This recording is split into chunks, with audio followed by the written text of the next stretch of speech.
Hello everybody, it's that college football guy here on the video. Yep, time for another schedule preview here. I was looking to see if anything new or developing happened on the conference realignment front, and as expected, nothing. But we do have another schedule preview, and you saw that up there. It's for Rutgers. Rutgers hasn't been good, really, at any point since Greg Schiano's first run as head coach. Now it's in the second run. Last season, they were 4-8. We're going to go through the schedules here, see if anybody thinks they have a chance to actually get better or be the same or worse. So, as for the schedule previews here, what we're going to do is simple. We're going to go through the non-conference games first from last year and from this year, decide which ones were tougher. Then we're going to go through the schedule from last year with scores and the schedule from this year and decide which one's tougher. You'll let me know down in the comments what you think. So, first off, 2022, the non-conference games. Notice something unique here.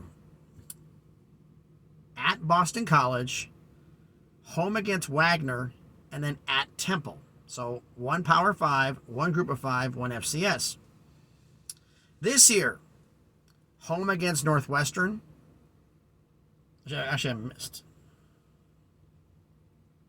Did I miss a game? Actually, Northwestern's the conference game. I screwed up. Home against Temple, home against Virginia Tech, home against Wagner. Yeah, they scheduled the same school for a body bag game in Rutgers 2 years in a row. Nobody else wanted to do it? That's a little unusual. I don't remember. Home and away, but this is home and home. As in both of them at Rutgers. Maybe Wagner needs the money, which is entirely possible. But Temple, Virginia Tech, and Wagner, all three at home. So you play Temple on the road at Temple last year. Now it's at home. You play Virginia Tech at home, and you play Wagner at home. So you swap out Boston College for Virginia. Last year's was tougher because you have two road games and a home game. You have a same team at home again, Wagner again, and you have Temple at home and Virginia Tech at home. So I think it's the same thing again. One Power 5, one Group of 5, one FCS. But last year's was tougher because you had two road games. Now let's look at the entire schedule from last season. All right, 22 this season. They start off the season at Boston College. They won 22-21. Close win, but that's a win. They were home against Wagner, beat them 66-7. Not exactly a surprise. They were at Temple, won 16-14. Yikes, that's not good. Home against Iowa, lost 27-10. This is at Ohio State. Yikes, lost 49-10. Home against Nebraska, lost 14-13. Okay. Had the bye week. Home against Indiana, won 24-17. So that puts them right now at 4-3. They lost their last 5 straight, and these next 5, folks, you want to talk about a run? At Minnesota, lost 31-0. Home against Michigan, lost 52-17. At Michigan State, lost 27-21. So they lost 52-17 to Michigan. Lost to Michigan State. Home against Penn State, lost 55-10. At Maryland, lost 37-0. Minnesota, Michigan, Michigan State, Penn State, Maryland. That is a run to end a season. Jeez. What a surprise. They lost all 5. At Michigan State, only losing by 6 is actually kind of a moral victory for them. So of the key games they had, which I'd say is, it's Ohio State, Michigan, Michigan State, Penn State, Maryland. Those 5 games, 0-5, and of those 5 games, 3 of the 5 are on the road. Now this year, start off the season home against Northwestern, conference game to start the year. Home against Temple, home against Virginia Tech, at Michigan, home against Wagner. At Wisconsin, home against Michigan State, at Indiana, and they get the bye week. Then it's home against Ohio State, at Iowa, at Penn State, and then home against Maryland. Iowa may not be it may be somewhat of a anemic offense, but for Rutgers that late in the year at Iowa, Ohio State, Iowa, Penn, that's going to be that's bad. So you look at the 5 key games again, which is Ohio State, Michigan, Michigan State, Penn State, Maryland. This time, 3 of the 5 are at home. But Penn State on the road,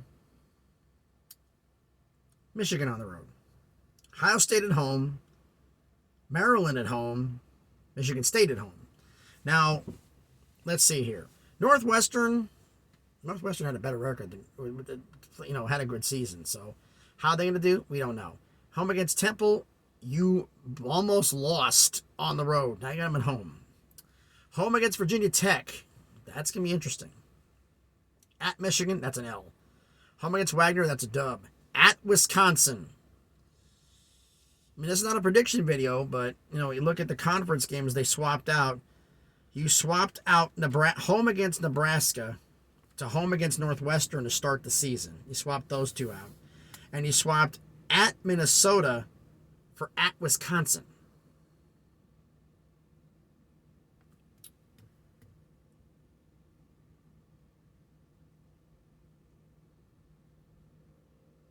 Okay, I screwed that up. Yeah, Nebraska for Northwestern. Yeah, so it's like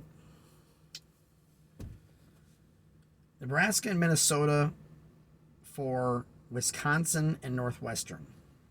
Everybody else is the same.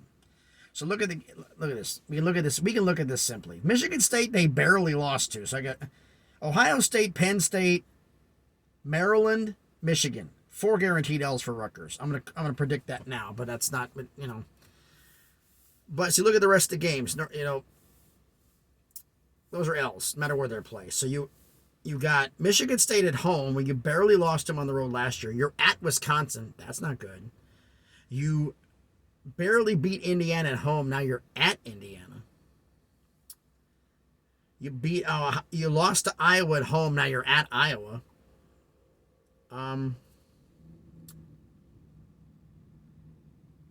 So you look at the home games. Take the non-cons out. Northwestern, Michigan State, Ohio State, and Maryland. You have 7 home games. 3 of them are non-cons.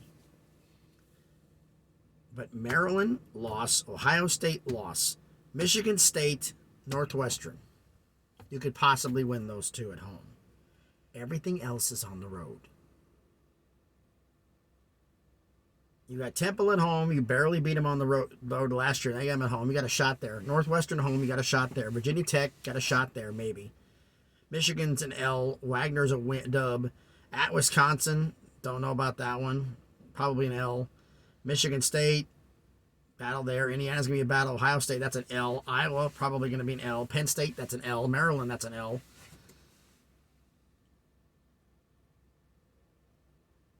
I look at the schedule and I'm thinking this year is tougher. Last year's non-con was tougher, but the overall schedule this year is tougher because you look at their guaranteed losses. I mean, could they beat Northwestern? Yeah. Could they beat Temple? Yeah. Could they beat Virginia Tech? Yeah. The only guaranteed win they have on their entire schedule this year is Wagner. That's the only guaranteed dub. Everything else is up in the air. They could be 1-11. So I'm calling this. Non-cons last year was tougher than this year, and overall schedule this year is tougher than last year. But you let me know down in the comments what you think about this. So thanks everybody for watching the video. Like I said, let me know in the comments what you think about which one's tougher, non-conference plus overall schedule. If you haven't done it already, smash the like button, hit the thumbs up. It helps with the algorithm, helps the video be seen by more people. We got, what the heck time is it? Turn the keys on. Because my power does not want to come up. I love that. It's 6:51 Eastern time right now. Yeah, I posted the one yesterday about the Tennessee's hearings, which actually start today. And we're not going to hear anything about those hearings for quite a few months. Safety going off. Yeah, it took 5 hours up below where I was at in Brownsville, Tennessee, because there was no signal. Since I'm here in Louisville, Kentucky, spending the night, because I got to go to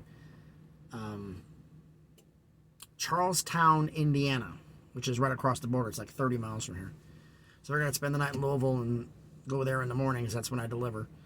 But Yeah, so let me know down in the comments what you think. Smash the like button. Helps with the algorithm. Helps video be seen by more people. If you haven't done already, subscribe to the channel. Almost at 400 subscribers, slowly but surely starting that crawl up to 1K where the real fun begins, right? I'm going to post another video after this one because with all the scheduling videos I got to do, I'm going to have to double up when I can do these scheduling videos because when the NFL draft hits, after the draft's over, I got 2 videos I got to make out of that. I'm not going to do any scheduling videos with those 2. So I got to make up some time because that's going to be what I talked about with the draft was the point system for drafting, how that's going to work, in case y'all forgot. Rate Power 5 and then Group of 5. Actually, Group of 5 FCS. Who had the most players? 7 points for a first rounder, 6 for a second rounder, 5 for a third rounder, 4 for a fourth rounder, 3 for a fifth rounder, 2 for a sixth rounder, 1 for a seventh rounder. Points total. Who has the most points? And if it's a tie, first round picks, not second round picks, if not third. You can kind of get the idea. And rank who are the best rank the Power 5 schools in order, how they're ranked. I just got to decide if it's going to be bottom up or top down, or from the top down or bottom up. You let me know down in the comments about that. When we get closer to that one, I'll bring that up again. You all can decide if you want me to go from the bottom up. Basically say, here's all the schools that didn't get anybody. And then we'll start going up with somebody from points up from the bottom and keep going up from there. So thanks everybody for watching. Hope everybody is having a great Wednesday. I get to go home after tomorrow because, well, remember the bed bug treatment that I had at the house? Yeah, well, I got to do round 2 on Friday, so I got to be there for it because my wife's, she's a home health aide, so she can't get out of what she's doing because of her clients that she has to go see. So I got to take the day off. But get that done and then fun of the weekend long. So thanks everybody for watching. Hope everybody has a great day. Be safe because there are some knuckleheads out there that I almost got hit on I-65. So be safe and please be good to each other.